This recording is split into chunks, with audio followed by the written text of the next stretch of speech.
Hi, and welcome to the Supercharged Podcast.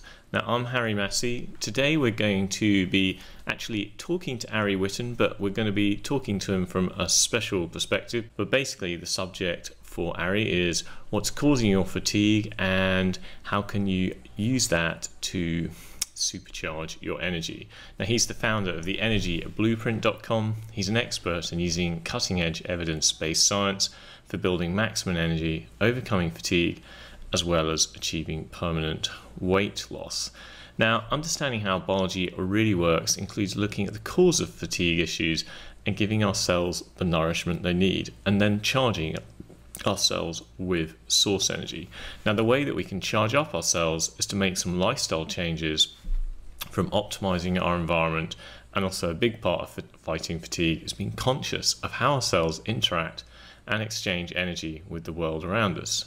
So 2 ways you can significantly top up your sources of energy include giving your body a healthy dose and the right kind of light and movement.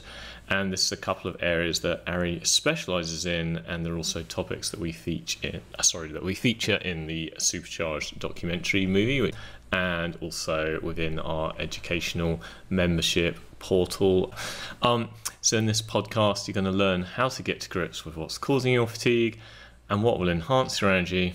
And you'll also find out some simple, healthy lifestyle tips and strategies that are based on solid science that you can incorporate into your daily routine straight away. And Ari really is an expert in the science of stepping up your game. So to kick off, I began by asking Ari to define what energy is from his perspective and why he decided to make it his mission to alleviate fatigue and help people get their energy back. Well, energy is an interesting area right now because we have an epidemic of fatigue that's going on. Just millions of people are suffering from fatigue. It's now become the most common complaint of people going to their doctor, is that they're suffering from chronic, low-level, or severe fatigue. And most doctors simply don't have a good answer for it. So what I wanted to do was create a comprehensive, science-based blueprint for what are the causes of fatigue and how can we fix it. And it's not about fixing it through, prescription drugs or surgeries, which are the main tools of most conventional MDs. It's about fixing it through lifestyle and nutrition interventions. Energy is kind of a nebulous word, right? And so many people use it differently than other people. And it can be used for everything from like spiritual pursuits and spiritual energy in a very kind of new agey woo-woo sense to bioenergetics, to energy in a pure calorie sense, right? So for me, what it means is having that vitality, that pizzazz, that feeling of aliveness in your body, that you live with passion and aliveness because your body is filled with energy. So for me, that's when I talk about energy, that's what I'm really focused on, is that physical feeling of vitality and aliveness. So Ari, what is the connection between energy and actually being healthy and getting that feeling of vitality and aliveness? When your cells are struggling to produce energy, they don't operate well. Basically, everything that a cell does, whether it's a cell in your brain or your liver or your heart or any other organ in your body, in order for it to perform whatever functions it does, it requires energy. Energy is produced in the mitochondria of the cells, and when the cell does not have enough energy, it doesn't do those functions very well, and it translates into poor function of that overall organ system of the body. So if we're talking about the heart, poor heart function. If we're talking about the liver, poor liver function. We're talking about the brain, poor brain function. Now, if everything, all of the cells in your body are not producing enough energy, it translates into poor function of everything. Everything's at a deficit for energy, and as a result, your overall feeling that you have as a human being of what it feels like to not have enough energy in the cells of all your different organisms, your organ systems, is that you will feel the symptom of fatigue. You'll feel a lack of aliveness. You'll feel almost more dead, like you're not there to experience everything that there is to experience in the world. So fatigue for me is kind of like a life killer. It prevents you from engaging in your life in the way that you could if you actually had enough energy. I know too well what Ari is talking about when he says fatigue is a lifetime killer. Now, chronic fatigue has stole my energy and almost 7 years of my life, where I ended up bedridden. I tried a lot of different therapies before I realized what works, and I found that cracking the code of energy really is about a whole wide range of interventions. And a big part of fighting fatigue is being conscious how our cells interact and exchange energy with the world around us. So to charge up our cells, we need to make conscious lifestyle changes that optimize our environment. And specifically, this means you need to take action steps that will take care of and charge the mitochondria, which is a mighty little generator of energy inside our cells. And as Ari has discovered, new scientific research shows why maintaining the mitochondria is even more important than previously thought. So the big connecting piece here is the mitochondria. And most people know of the mitochondria as our cellular energy generators, our power plants, our batteries. And, people refer to them in various ways to get at this energetic component of the mitochondria. This is the place of the cell that's actually producing the energy that the cell needs to do whatever the cell does. And that energy is in the form of something called ATP, adenosine triphosphate. Now, everybody knows about that function of mitochondria. And that's kind of what everybody equates mitochondria as. We all know it as that, just the energy generator of the cell. Now, here's the big breakthrough that's happened just in the last few years, and it's come out of a researcher here in San Diego at the UCSD at a lab for mitochondrial medicine, University of California, San Diego, by a researcher named Robert Navio. And basically what he's discovered is that the mitochondria actually have another role beyond just producing energy for the cell, something that is equally important and has been this kind of hidden secret factor of mitochondria that even people who know lots about the mitochondria really are unaware of. And this second role of the mitochondria is cellular defense, okay, which sounds kind of weird, like why would it matter that the mitochondria are involved in cellular defense? Well, it turns out that the mitochondria are kind of at the hub of the wheel of our metabolism. They're controlling what happens in the cell in response to the kind of signals they're getting from the environment. And this researcher at UCSD has discovered something that he's termed the cell danger response. And basically what this is the mitochondria are sensing what kind of signals they're getting from the environment. And depending on whether they're getting safety signals or whether they're getting danger signals, quote unquote, of various kinds of threats, whether biological threats, chemical threats, physical threats, any type of perceived danger or threat or stressor, they now shift their metabolic machinery and the cell's metabolic machinery towards something he's called defense mode, which is basically mitochondria are shifting the cell to turn off energy production and shift into a mode of engaging that is designed to protect the cell and the host, us, from harm. So a lot of this really hinges upon the mitochondria, and this is really a whole new field and a whole new understanding, a new paradigm of health and what creates energy and what creates fatigue. And it really hinges on the kind of signals from the environment that the mitochondria are sensing. Now, one of the signals we can be sending to our cells a lot of the time is stress hormones. And if we're under a lot of stress, our bodies end up favoring the fight or flight response. And then all of our energy gets used up into that response to fight for our survival, rather than expending energy or other bodily functions such as digestion. So, Ari, is there a similar mechanism at play here? Yeah, it's related to it. And, part of what goes on at the cellular level is this, the changes in cellular function in response to certain kinds of threats and danger. What you're talking about is is the autonomic nervous system, so the parasympathetic and sympathetic nervous systems, and it's kind of like a bigger picture layer of what's going on when something's in chronic stress mode. So there's things that are occurring on the cellular level, the mitochondrial level, the cellular level, the organ system level, the nervous system level, and so on. So one of the things we know about people with chronic fatigue, for example, is they have a sympathetic nervous system dominance and an underactivity or relative underactivity of the parasympathetic nervous system. So I'd say it's kind of just looking at the same basic phenomenon, just on a different layer of physiology. You may already know that food turns into ATP and also that it turns into electrons for energy. But the interesting point that was covered in the Supercharged film is that food, sugars and fats aren't the only source of energy fueling the mitochondria.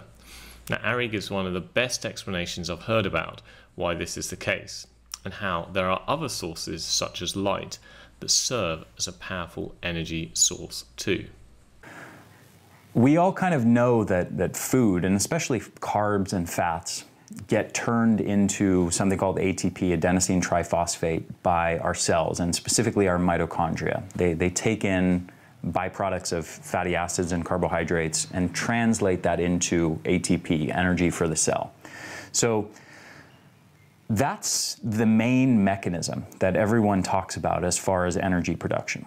Now, it's turning out that there's some emerging lines of evidence that are showing that our cells' ability to produce energy is affected by a number of different things. Not just how much carbs and how much fat we pour into the system. And we all know this intuitively, right? You don't get energy in proportion to how much fat and how much carbs you consume, right? And in fact, you can actually get the opposite, right? If you consume lots and lots of carbs and lots of fat, you may actually feel fatigued. We get a food coma, right? We get this reaction of actually wanting to go to sleep. So there isn't a direct correlation like one might logically kind of conclude. If carbs and fats are what are creating energy, then you might kind of just simplistically and logically conclude that adding more carbs and fats to the system should give you more energy. And in fact, it doesn't work like that. There's all these other layers of complexity to the story. Now, one of those is light. Well, if we think about the concept of light exposure and electromagnetic radiation in terms of our ancestors, we can look at certain factors. The biggest one is that our ancestors lived outdoor lives. They weren't stuck inside of insulated buildings with artificial lighting, fluorescent and LED lighting all the time. And they didn't stare at electronic screens every night. And their major light sources weren't the fluorescent light bulbs overhead and the TV screens and the computer screens next to them, right? They were outdoors in the light of nature, under the sun, for hours and hours and hours every day. And the intensity of the sun is hundreds of times greater in terms of light intensity compared to indoor lighting. So that's one factor. They're in that light, and not just all these different wavelengths of light. So the blue light affecting our circadian rhythm, the red and near infrared light, the far infrared light, the UV light, all of these different types of wavelengths that are affecting different systems of the body. And then in the evening, after the sun went down, they built fires, and then they sat around a firelight, which was emitting lots of far infrared in the form of heat, which has certain physiological effects, as well as red and near infrared. And so they're bathing in these photons of electromagnetic radiation that are having all of these physiological effects. And the overall amount of these things was hundreds of times greater than what modern humans are getting. So we're missing out on those hours in the sun every day. We're missing out on the hours next to a fire every day, bathing in the red and the near infrared and the far infrared. We're missing out on the effects of light on our physiology, and we're paying a huge price for it. And it turns out that light is actually composed of a number of different wavelengths. And there are 5 different wavelengths of light that are bioactive in us that affect human physiology in various ways. And there are many different mechanisms and many layers to the story. But just to give you kind of a brief overview, some of these wavelengths of light are UV, and there are different types of UV, UVA, UVB, and so on. And we also have visible light, so things like blue and red light, which have various effects on various physiological systems of the body. For example, blue light goes through our eyes and feeds back into a part of the brain called the suprachiasmatic nucleus, which controls the circadian clock, the 24-hour rhythm, biological clock in our brain that tells us when to be awake and alert and active and energetic, and when to go to sleep. And that's why we get tired and sleepy at night, and why we wake up in the morning, and it has a huge impact on our energy levels. We also have things like red light and near infrared light. And these have other effects, which we can get into in a moment, on cellular function. And then there's things like far infrared light as well, which we feel as heat, like if we go into a far infrared sauna, or you go in the sun and you feel the rays of the sun heating up your body. Well, that far infrared energy has a number of other physiological mechanisms on our cells. It impacts circulation in our body. It can trigger certain reactions in our cells. It can affect the water viscosity inside of our cells. And all of these things have subtle mechanisms that translate into how healthy we are, how energetic we are. And in terms of red and near infrared light, it's actually been shown, and there are numerous studies on this, that photons from red and near infrared light can actually travel directly into our cells, can actually penetrate through our skin and go deeper inside of our body and interact directly in the mitochondria, the energy generators of our cells, through a specific spot in the mitochondria called cytochrome C oxidase, which acts as a photoreceptor and takes those photons, and by doing this, it can actually trigger the production of energy by the mitochondria. And so it's not just a matter of, again, not just a matter of how much carbs and fats you pour into the system, but there's lots and lots of layers of things which are impacting our energy production. And just one other aspect of this, of how infrared energies, near infrared, and red energies can impact our cells, there's also research showing that it can impact the viscosity of water inside of our cells. And this has actually been shown to affect the rotation of the ATP synthase pump on the mitochondria, which is the last step of the mitochondria that they need to produce ATP, cellular energy. And so by altering the viscosity of the water in the cell, you can actually make it easier for your mitochondria to actually produce more energy. So when we're looking at how to maximize the energy produced by our mitochondria, I wanted to know, how does that relate to movement? Because movement is another way of giving our cells a big surge of energy. What kind of damage can be done to our cells from a lack of movement? And on the other end of the spectrum, why can overdoing exercise also be detrimental to us too? How do we strike the right balance? Ari expertly explains. Movement is an integral piece of our energy levels. And there are kind of two sides to this equation, because, as any elite athlete will tell you, if you do too much physical activity, you can actually burn yourself out and create fatigue. And it's a phenomenon we call overtraining. And, most elite athletes will have experienced that. And we know this is pretty well established in the scientific literature that when you overtrain and when you do too much, too frequent, too intense physical activity, you can actually kind of wipe yourself out and exhaust yourself. And even with lots of sleep, you'll still feel pretty exhausted. And there's even research to show directly how overtraining lowers mitochondrial energy production.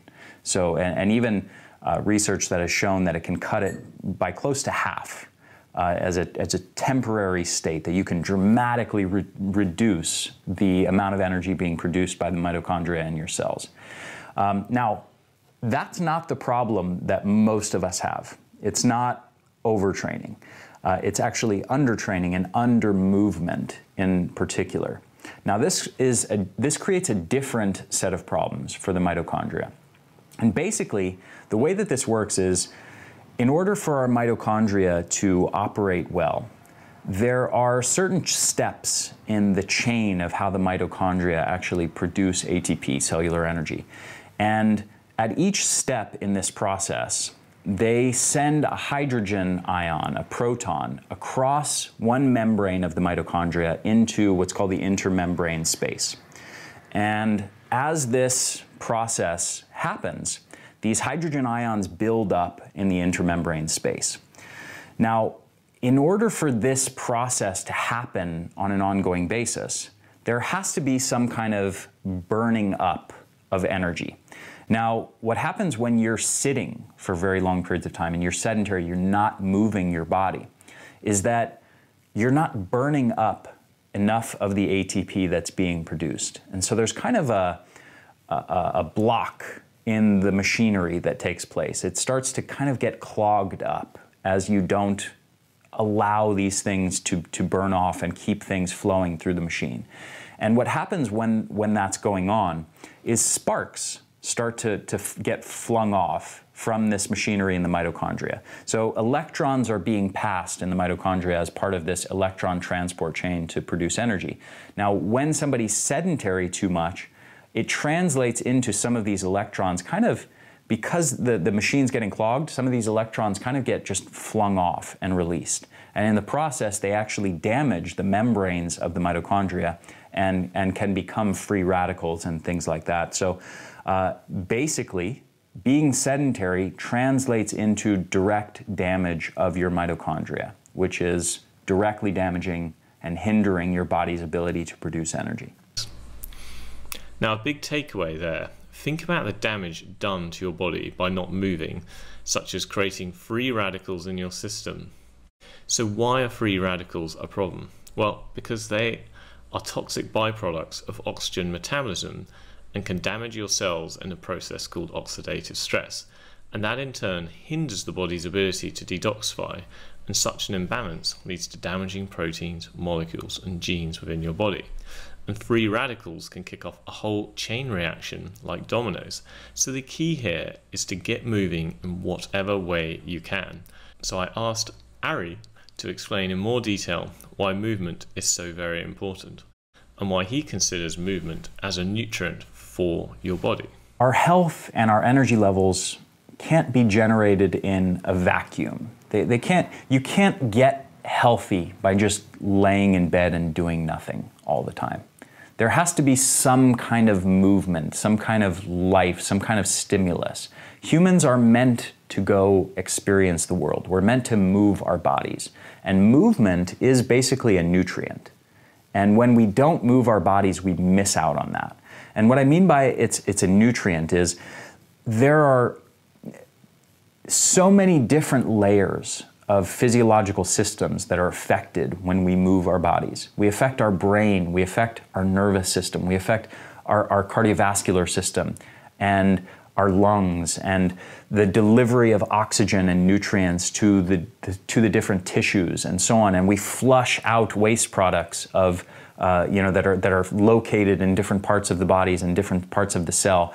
And we get our lymph system moving to flush lymph fluid back through our body so that our immune system can process that. And all of these different layers of activation are happening as we move our bodies. So movement is very much a nutrient in the same way that oxygen and food and water are nutrients. It's a required nutrient for life. And when we don't move our bodies, we suffer the same sort of consequences that we suffer when you don't put good nourishment into your body, you don't put pure water into your body, and you don't breathe clean air. But what if you suffer from severe fatigue issues and are debilitated? Now, having personally been bedridden with chronic fatigue syndrome, I was pretty frightened about exercise. And when I was at my worst, it could take me 3 steps backwards. So I went on to ask Ari, what do you tell those people who struggle to even take the first few steps and are afraid of relapse? What advice do you have for people with this mysterious and often misunderstood condition?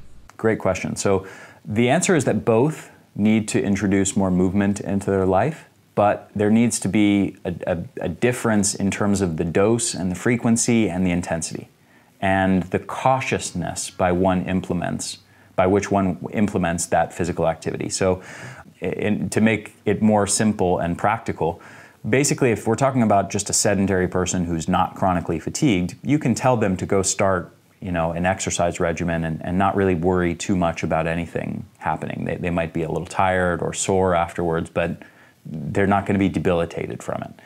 Now, on the other hand, somebody with chronic fatigue has to be very, very careful and cautious with how they implement physical activity.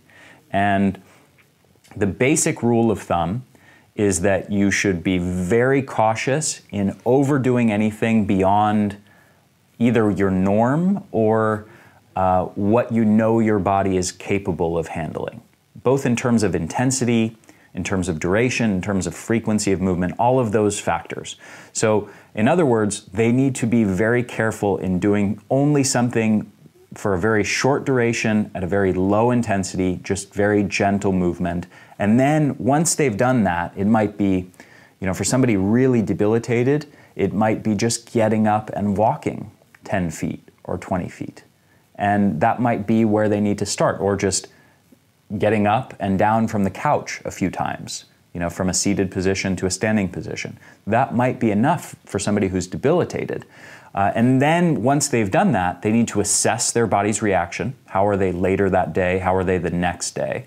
And then once you've got a baseline for what your body can tolerate, now you can start to gradually progress very slightly beyond what you were capable of a few days prior to that.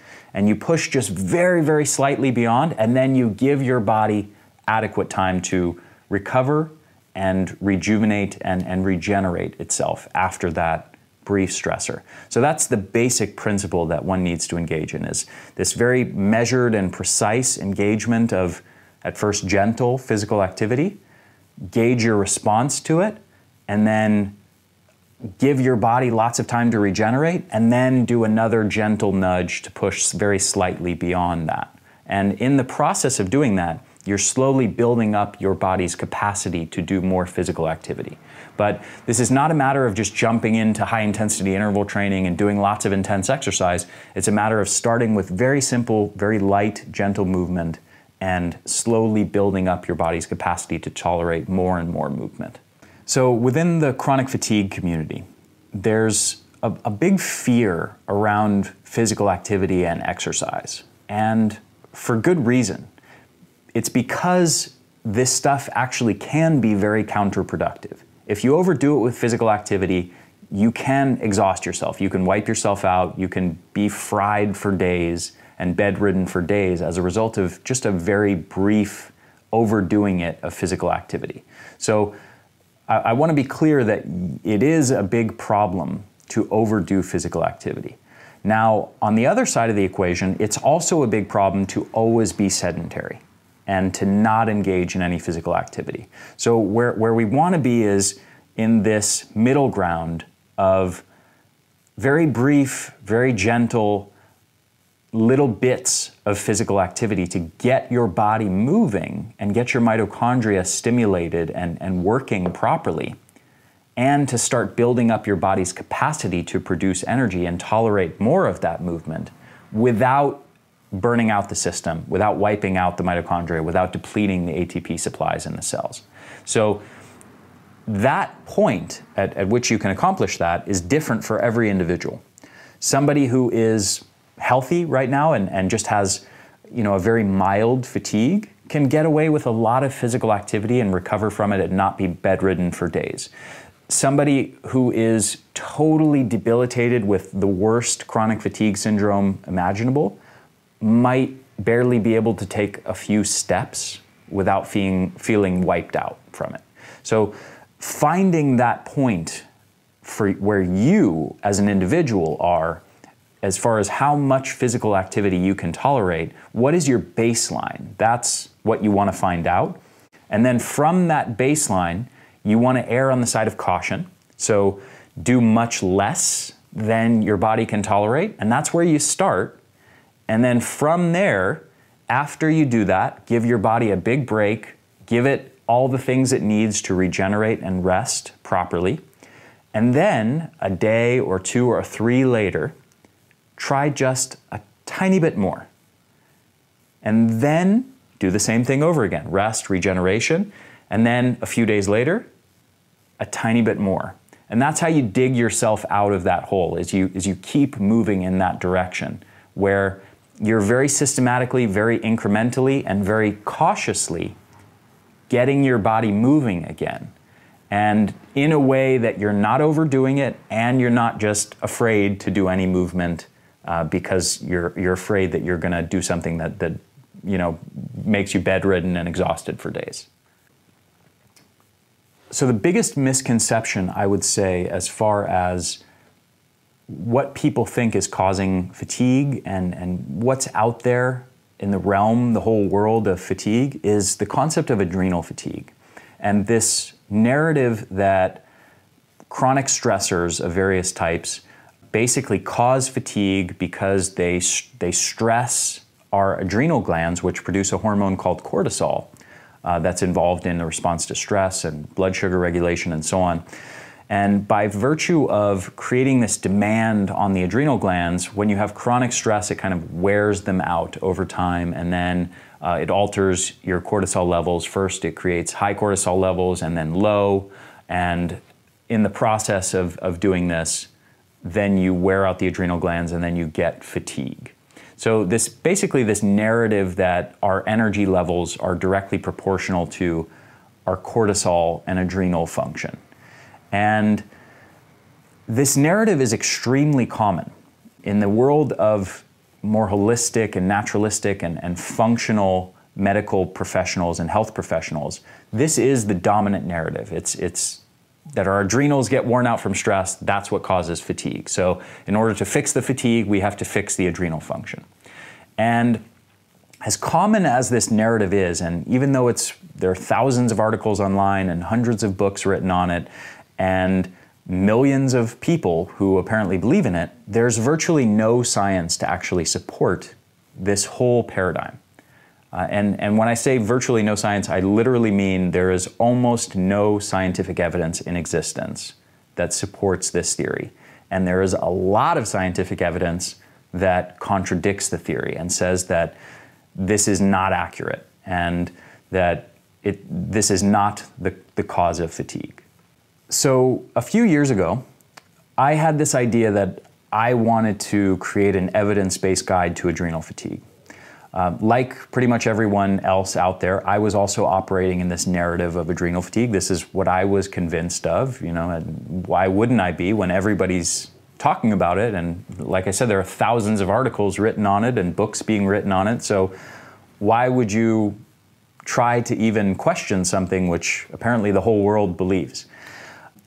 But I started to notice that in a lot of these books and a lot of these articles, pretty much all of them, they were kind of short on scientific references. They would create very elaborate looking charts and explanations for fatigue and the different phases of adrenal fatigue and so on. But there usually weren't any actual scientific studies that they were linking to that backed up their claims. So at the time, kind of naively enough, I just thought, well, the science is obviously out there, but these people just didn't go to the trouble of actually linking to it. So I wanted to create a book that was all about the evidence on adrenal fatigue. And I wanted to basically call it the evidence-based guide to adrenal fatigue. What does the science say about the causes of adrenal fatigue and how to fix it? And I thought that I was going to go into the research, dig into all these studies for 3 months or 6 months and kind of compile everything and then put all the pieces together. And when I went to go start looking up the research, what I discovered was that there basically wasn't any actual scientific research that has been done on adrenal fatigue. There's almost nothing there.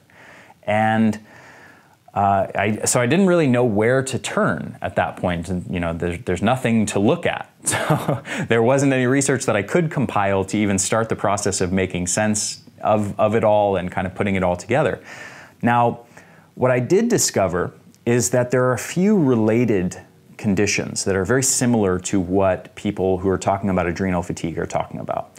Now, even though adrenal fatigue is not a legitimate, recognized medical condition by MDs, by conventional medicine, and they all kind of scoff at it as nonsense, there are actually a few conditions which are legitimate, recognized conditions. Things like exhaustion disorder, burnout syndrome, or clinical burnout. There's also research around something called HPA axis dysfunction, which is not a condition per se, but it's a state of physiology that there's quite a bit of research on. And then we have chronic fatigue syndrome, which is another legitimate, recognized, accepted condition. Now, what I discovered is that there are several dozen studies that have analyzed the cortisol levels and what's called the HPA axis function, which is the hypothalamic pituitary adrenal function, which is basically the whole system that regulates cortisol levels and this kind of stress response system. So basically still kind of adrenal function, cortisol function, just also including more than the adrenals, but certain brain areas. So there were these studies that were analyzing the cortisol levels in conditions like burnout syndrome, exhaustion disorder, chronic stress, chronic fatigue syndrome, and so on. So what I wanted to do was basically compile all that evidence. And I mean all of it. Literally every study that has ever been done on the subject of analyzing cortisol levels in relation to any of these different conditions. Anything that could be remotely related to the concept of adrenal fatigue. And I found over 150 studies overall. And to sum up what these studies said, basically about 25% of them said that in people with chronic stress or burnout or exhaustion, fatigue, versus normal healthy controls, normal, regular, healthy people without fatigue, about 25% of those studies said people with chronic stress and fatigue had high cortisol levels. Another 25 or 23% said that they have low cortisol levels relative to normal, healthy people. And then over 50% could detect no difference whatsoever in either cortisol levels or HPA axis function in people with burnout and chronic stress and exhaustion and fatigue and chronic fatigue syndrome versus normal, healthy, regular people. They could not detect any difference whatsoever. So overall, the overall body of evidence is pretty clear that there is not a strong relationship between cortisol levels and fatigue and burnout. So in 2016, there was another systematic literature review, which is the highest level of scientific evidence, which basically did exactly what I just told you that I did. It reviewed all of the different studies on everything that's remotely related to this concept. And this systematic review that just came out in 2016 basically concluded adrenal fatigue does not exist. There's no science to back this concept up. And you can go look at the literature yourself. There are literally dozens of studies which have tried to find a link between cortisol levels and chronic fatigue, and they haven't been able to find them. They haven't been able to detect any dysfunction whatsoever. There are even studies that have looked at cortisol levels as people get treated for burnout or chronic stress and analyzed their before cortisol levels and after cortisol levels. And they have not been able to show a normalization of cortisol levels that corresponds to an improvement in symptoms. So there are just so many studies that have attempted to find this link, and they cannot find a link. Okay, so now for those without a chronic illness, perhaps you're someone who's relatively healthy but are just feeling fatigued all the time. But you'd like more get up and go to have more energy. And so what is the latest advice on which is the best form of exercise for you? So to have more energy, is it about doing a lot of long walks and things like that? Or is it about the more weight-based or short intensive type training? Which is the best path for putting our best foot forward? In terms of the actual science around movement and energy levels, overall, the evidence supports gentler forms of movement for actually translating into, how you feel in terms of your energy levels later that day. So gentler forms of movement like walking or yoga, qigong, things like that.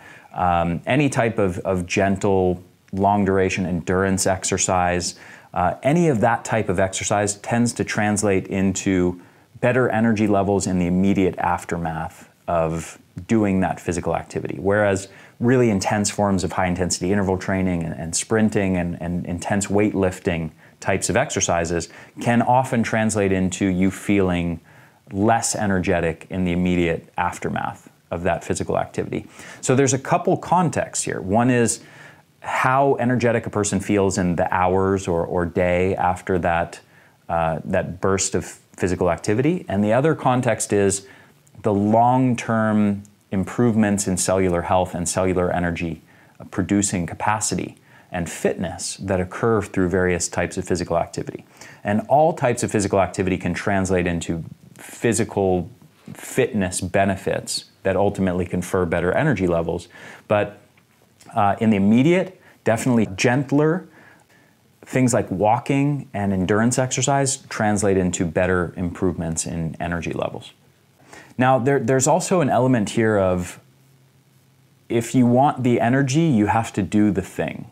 And it's a little bit reversed in how we might normally think about these things, because we often think, well, I don't have the energy to go do this physical activity. And so I'd rather just kind of sit here or lay here because I don't have the energy to go do that. And interestingly enough, the way that it works is often the opposite.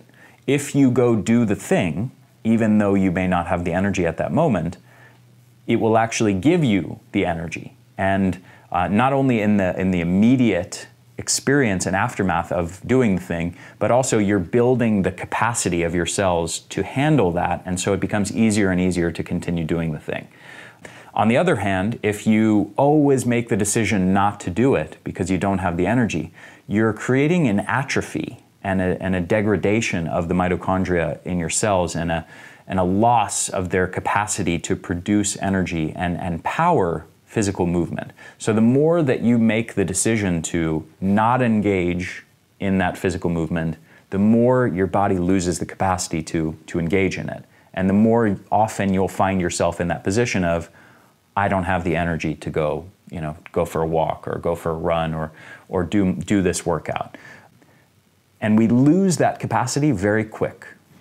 Just in the matter of a few weeks, we can lose a lot of that capacity of our cells to actually handle that kind of physical activity. So it's very, very important that we continue to engage in those activities, even if they're not intense, even if they're not strenuous and you're not, driving yourself into the ground and wearing yourself out, but just maintaining a little bit of gentle movement all the time is extremely important so that our cells continue to have that capacity to engage in that. So what's the best way to get motivated to exercise and follow through on our goals? I think it starts with the initial experience of what I was just describing, which is that experience of, I don't have to sit or lay down and wait for the energy to arrive before I go and engage in this physical activity or just go for a walk.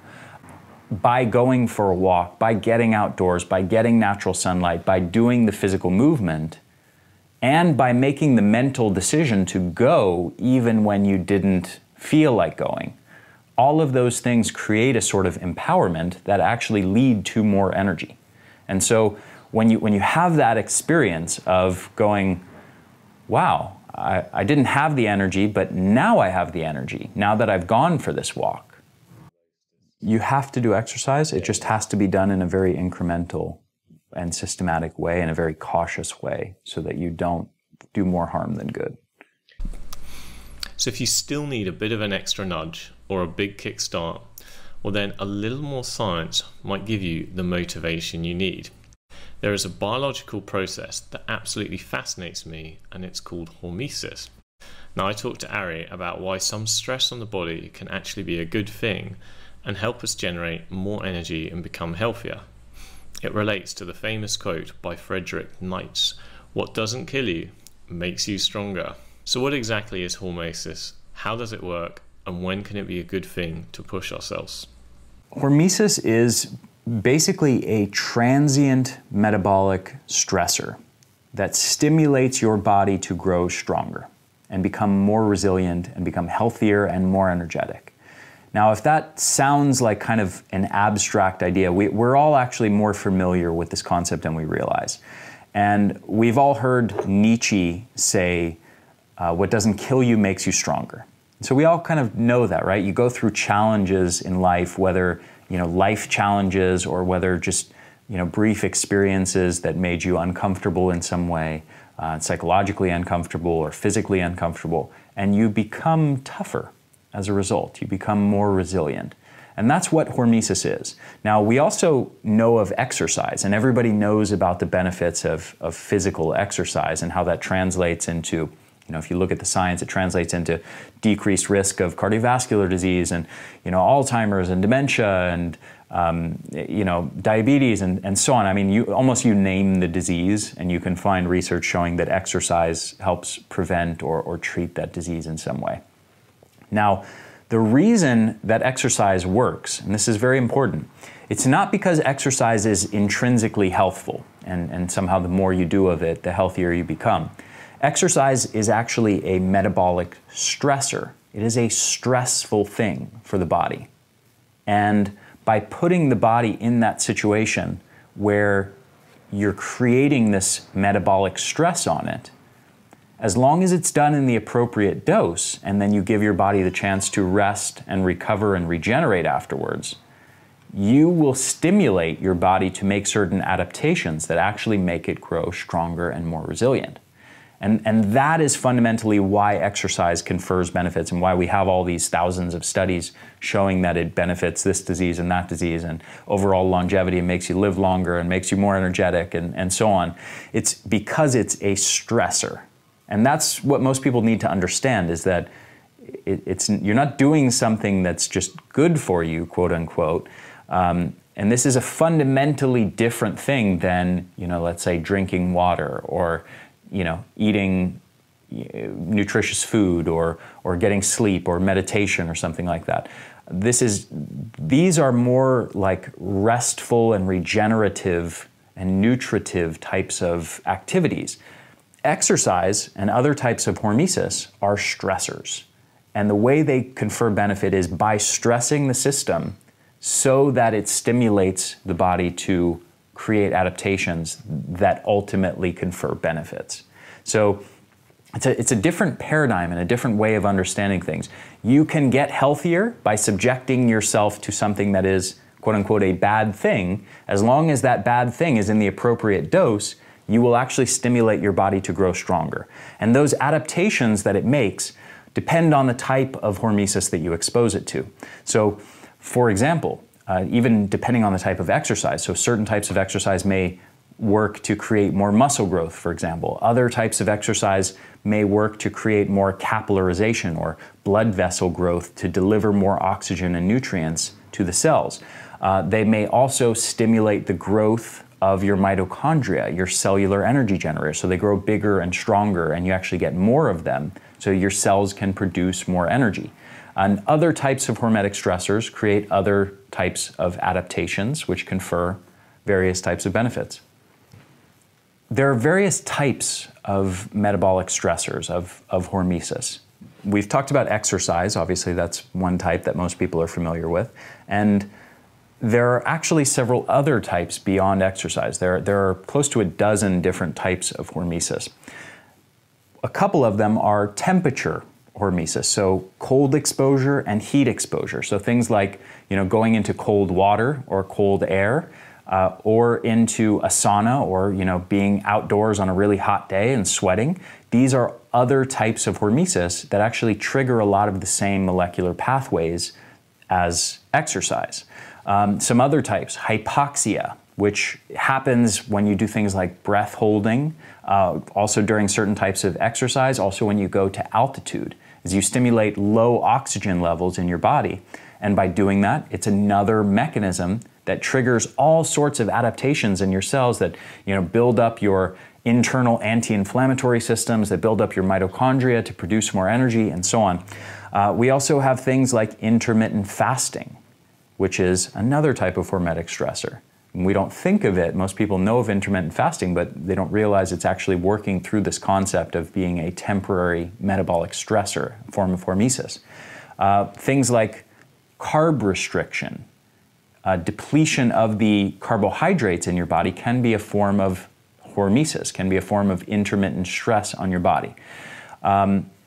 We also have things like phytonutrients, which are chemicals that are produced by plants that actually trigger a lot of these same molecular pathways that exercise and heat and cold and a lot of these other forms of hormesis do. They trigger the mitochondria to produce energy more efficiently, and they make our bodies more resilient overall. We've heard of the concept of adaptogens, right? Well, adaptogenic substances, when they have these phytochemicals in them that are adaptogens, they're making our bodies more resilient to stressors. And they're working on this principle of hormesis. And what I mean by that is that they're actually creating a temporary metabolic stress. Now, this is an important concept to grasp because most people think of phytochemicals as just antioxidants, quote unquote. They're just beneficial substances. And the reality is that these are chemicals that are usually produced by plants to be toxins. They're meant to ward off things from eating it.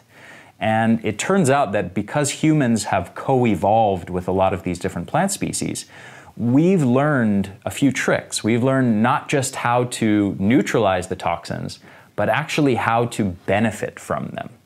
And this is the concept of hormesis. We can consume small amounts of these plant toxins, and it will actually serve as this type of hormesis, as a temporary metabolic stressor that stimulates our mitochondria to grow stronger, increases our internal antioxidant defense system and our anti-inflammatory defense system, strengthens the immune system, makes our mitochondria bigger and stronger so they're able to produce more energy, and so on. So that gives you kind of an overview of the different types of hormesis and the ways in which it can be used to boost overall health and vitality. Now, I think that it's not going too far to say that hormesis is the crux of overall health and vitality.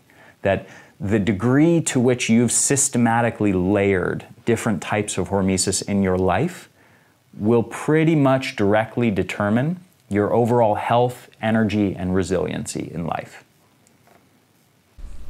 So Ari talks about carb restriction in his best-selling online course and mentions if people are suffering from being overweight, they're better off, ironically, on fatty diets. And if they're very slim or athletic builds, they're better off on the carb diet, which seems to go against the grain. Ha ha. So I wanted to know, so is there a hormesis connection there? Arguably, yeah. Now, maybe one important aspect of this is you don't necessarily want to engage in a form of hormesis all the time, right? So imagine exercise, for example. Let's say you had somebody, you said, well, exercise is good for you, right? You know, we have all this research saying it prevents this disease and that disease and makes you live longer and makes you more energetic and so on. So if a little is good, then a lot must be better. And you know, maybe we should have people go run 2 marathons a day, 7 days a week. Well, if you did that, you'd discover pretty quickly that exercise actually makes you feel a lot worse and actually makes you unhealthier. In fact, many people who overdo exercise, you know, extreme endurance athletes, actually die at very young ages. They'll have calcification of the heart, they'll have a heart attack, they'll have a stroke, you know, various things like that. So it's important to understand that hormesis is a powerful medicine, and when you take too much of a medicine, you get side effects. And any type of chronic hormetic action, whether exercise, whether hypoxia, you know, if you deprive yourself of oxygen too long, what happens, right? You're probably going to not feel very good or maybe die. any type of these different forms of hormesis, if you go into cold, if you go into ice baths for hours every day, or any type of hormesis will translate into side effects and will actually create negative effects if you do too much of it. The same is true with carb restriction, for example. And there are lots and lots of stories of people who have gone on extreme low carb diets and have been on them, maybe they felt great at first, but after several months or maybe several years, they start to notice all sorts of side effects. And this is really the same mechanism at play, is that we need to understand that these things can be very powerful, very beneficial strategies to boost our overall health and vitality. But if you do too much of them chronically, then they can actually translate into negative effects and side effects.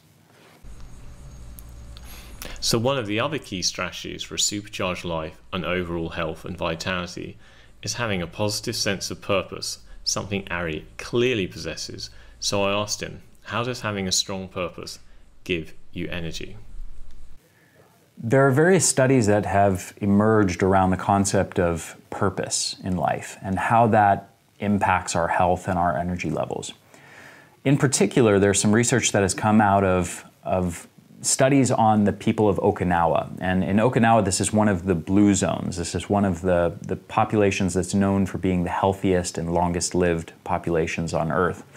And in Okinawa in particular, they have this concept of ikigai, which translates into your reason for waking up in the morning, your reason for being, and your reason for getting up and doing whatever it is you do in life. And you could also call it your purpose in life, and just your purpose, I guess, in general. Now, this research has shown that having a strong sense of purpose and this reason for being translates into all sorts of benefits for your brain function, for your overall health, your risk of all sorts of different diseases, your vitality, your mood, your energy levels. All of these different things relate to this ikigai. People who have a strong purpose or a reason for being are protected from all these different diseases and tend to be healthier and more resilient and more energetic than people who don't have it. So I strongly believe that connecting with your purpose, your reason for being in life, is a critical part of the equation. And you can take thousands of dollars of supplements, and you can eat the best diet in the world, and you can have the best health regimen, and do all of these things, and you can spend tens of thousands of dollars on all these fancy treatments and different technologies and biohacking and so on.